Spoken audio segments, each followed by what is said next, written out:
Hello everyone, welcome back to the channel. This is Kim aka Brick Artisan.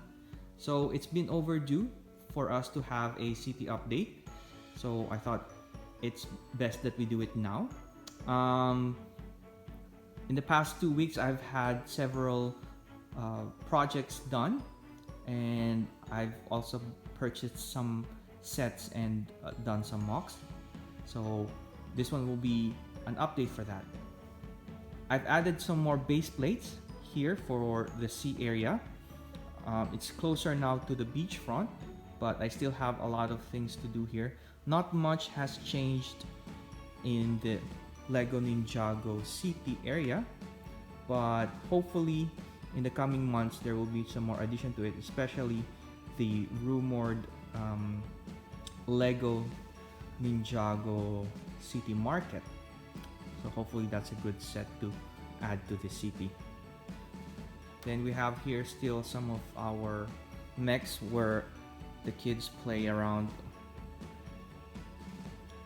And then on this side we have the latest addition, which is the loop coaster. It's been featured in my last update, but other than that there hasn't been much change in the fairground area. Across the universe, on a galaxy far away, I was able to purchase some Snow Troopers battle pack. I'm not really into Star Wars when it comes to the Lego sets. I like Star Wars a lot as a show, but on the Lego sets, they're very hard to incorporate into a city, so I haven't purchased a lot of the big sets. Although these two sets here were really cheap, so it was hard for me to resist buying them. Moving back here to the fun fairground, still a lot of people here, but my intention here is to change this track and improve it as I had it before in my older Lego city layout. So this one is still a work in progress. Now let's move on to the city area over there. The city area has had a lot of changes to it. It used to be just on the far end side of the table layout, and it was cramped, and it felt like that there's so much wasted space here in front. Whenever there would be visitors, they would just be focused on that area, and they didn't have enough room to actually see the modulars in close details. And since I'm not filling up the Lego City anytime soon, I thought I'd spread them out. Although, like as you can see here, there's a lot of open space for future modular buildings. At least this way, the viewers or the visitors can already enjoy seeing the details of each building as you go along, without it being too focused in just one area and then being blank like this one. There's the up house, by the way. I just finished that one. Well, yeah, so going back on this part of the city, we have here the boutique hotel, the Parisian restaurant, and the slightly modified assembly square. For me, I think this is the best way to feature these three sets right in front, where you can showcase the different aesthetics of these really fantastic modular buildings. So as you enter and look at the city, you already have here the triangular shaped or the iron shaped hotel, which is very nice. Just as a reminder, I added the flowers here so that it'll be more colorful and still look vibrant on top. And then we have the Parisian restaurant, which is recessed 4 studs backwards, so that I have more space in front to lay more minifigures or create more scenes. Anyway, the back portion isn't used as much, so that one is a good transition from the boutique hotel. It's recessed back, and then furthermore for this assembly square area where you have the live band playing and all the people outside the sitting area or from the flower shop or the cafe or the Parisian restaurant can hear the live band play. So this one is and has always been a good combination for me, these three main buildings here, and the addition of the boutique hotel is just like perfect for this area. And I'll be able to show a little bit later on why the boutique hotel is even greater when it comes to the features when it's placed in that position. One thing that I would be able to showcase to you and recommend is whenever you have something like this, a blank space, even though it's a little bit clean and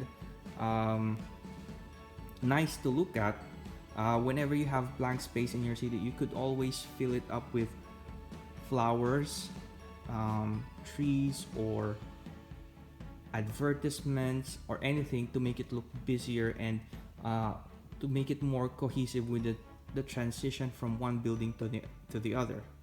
So I'll create something for this one and show it to you now. So we have here a plant piece made up of the big leaves, some connecting flowers and leaves that you could place where you have here the studs. You can place it, hope this one works, connect there and there to cover up that blank space. And already you can see right there, there's a very nice transition from the flowers on top all the way down, and it creates a really nice scene in that area. Like, it's very natural, it's a good transition and covers up blank spaces.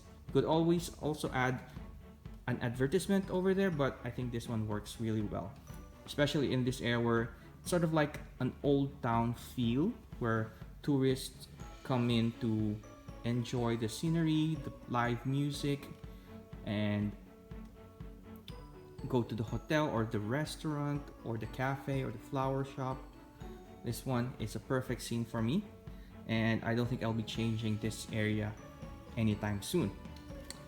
Now on this section here, I still have an unfinished portion of an extension of the assembly square.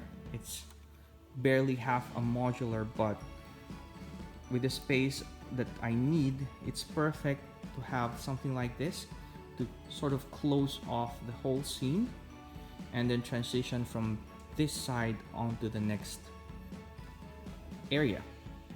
I may have to change this one because it doesn't look nice along with the rest, but it's one of those work in progress that I need to sort out as I go along and improve the city. Now here in this area, you can see that I've added a lot more of the road plates. It's not finished just like anything in this Lego city, where I still need the 2x4 or 2x2 dark bluish gray tiles to finish them off. But having purchased the actual road plates, it's given me a framework for where I should place the modular buildings, where I should be placing certain structures that are in my plan or in my city area. So yeah, there's a lot to do. For example, this one, we still have to put some more tiles, cover them up and clean them up. And here we have the Silkwood corner, which is one of my MOCs that have been modified so many times, but is still one of the stable features in my Lego city. As you can see, there's also those lovely flowers on top, which I may modify a little bit further to add some more details. Like for this one lost a flower or two, but it's very nice. You can see there the 3D sign for the seamstress, and here see the 3D sign for the carpenter's workshop.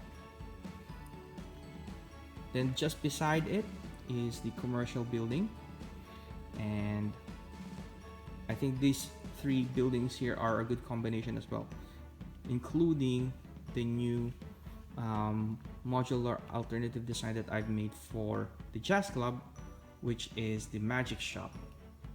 So here they have similar styles as well. You have also a different range of height when it comes to the building, and also different ranges of depth. So this one is recessed backwards as well, but you still have those wonderful stairs. The same goes for this one. So I think these three modulars work really well together, and there's a variety of color that sort of matches along with each other. This one is already sort of in a reinforced base plate format that I've shown in a previous video. If you want to check that out, please have a look at my previous videos on how to incorporate this style of road plate system and reinforced base for the modular buildings. So let's go back to the other side of this town area. Here is the perfect example of having the boutique hotel here, where it's opened up the area facing that way, and you can see here La Locanda, another modification of one of the official sets of Lego, which is the Friends restaurant. So this one is sort of like a Spanish or Mediterranean style building, and since the white building is recessed backwards up to the edge of the base plate, and it's sort of like a narrow and short building, we're now able to see the back portion of the hotel, which also has nice features to them. I've added an outside seating area there for dining, and you can see more clearly the bar and the El Cubo fine art gallery on the ground floor. So this one, if you're coming from this side of the city area, you'll have a perfect view of that as well. So you have here and on the other side. And then El Cubo Fine Art Cafe, very close to the hotel, but for now I see that this one is also a good spot here, where you have this much clearance and you can see the details on this area.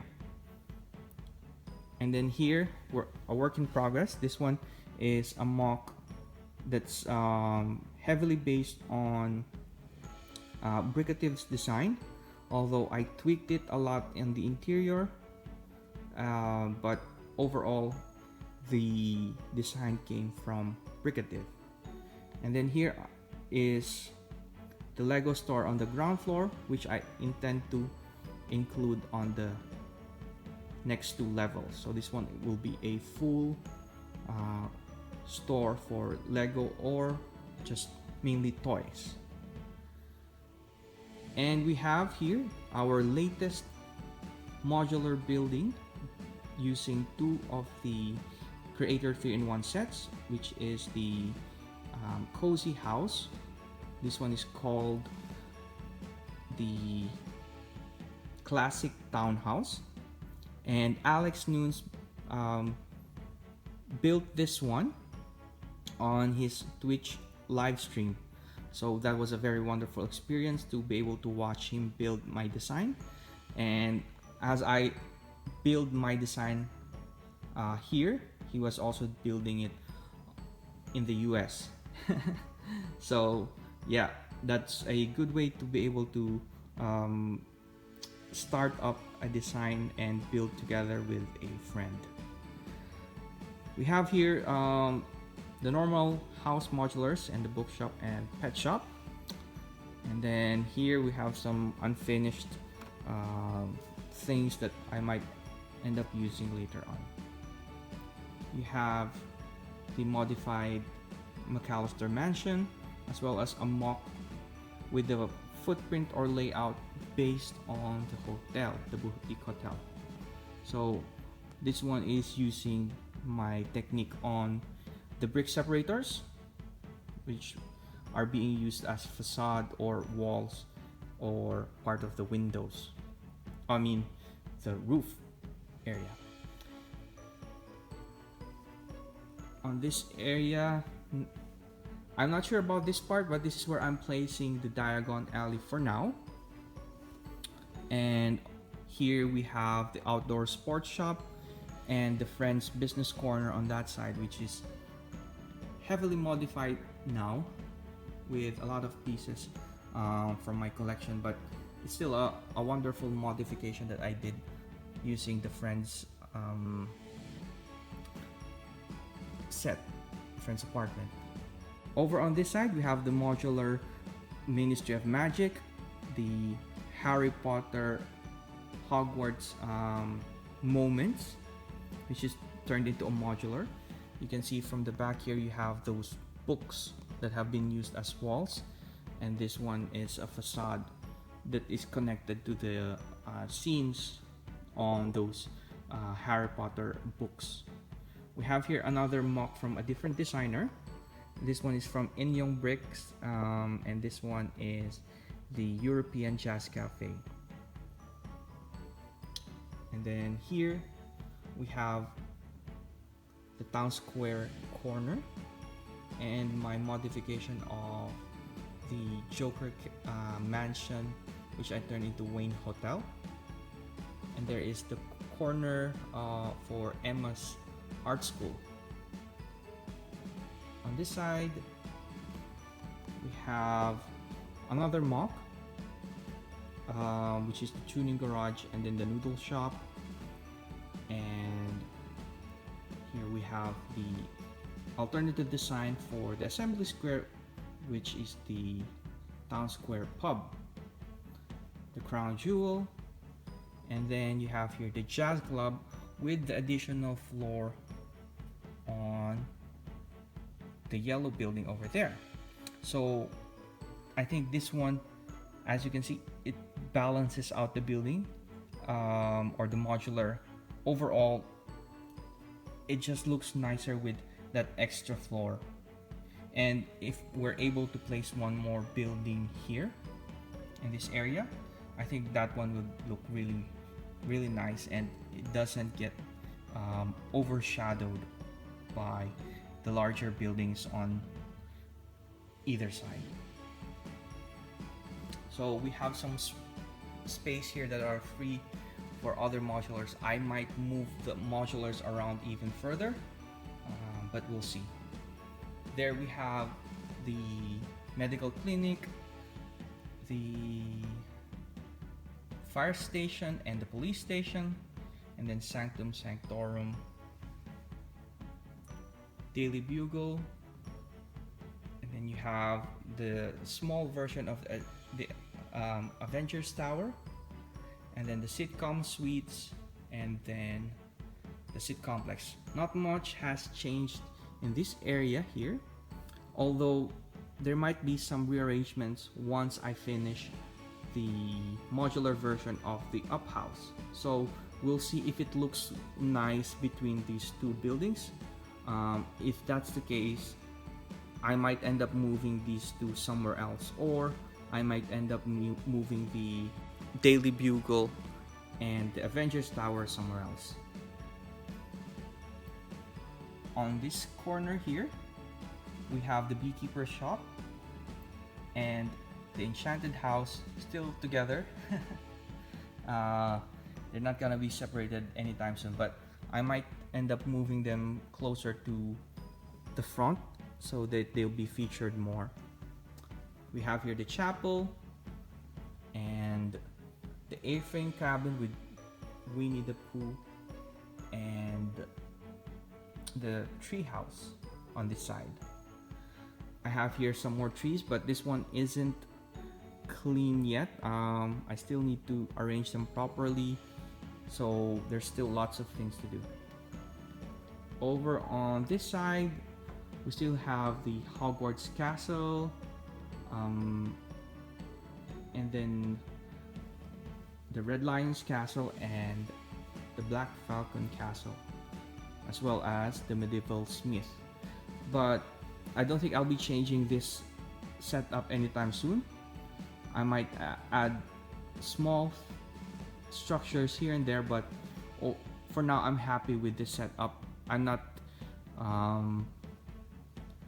going to change anything for now.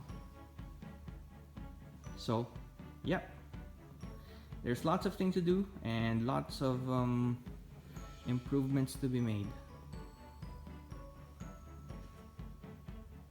So guys, thank you very much for watching. I hope you enjoyed this city update, and as you can see, I still have a lot of things to do for improving my Lego city, and I'm not in a rush on anything.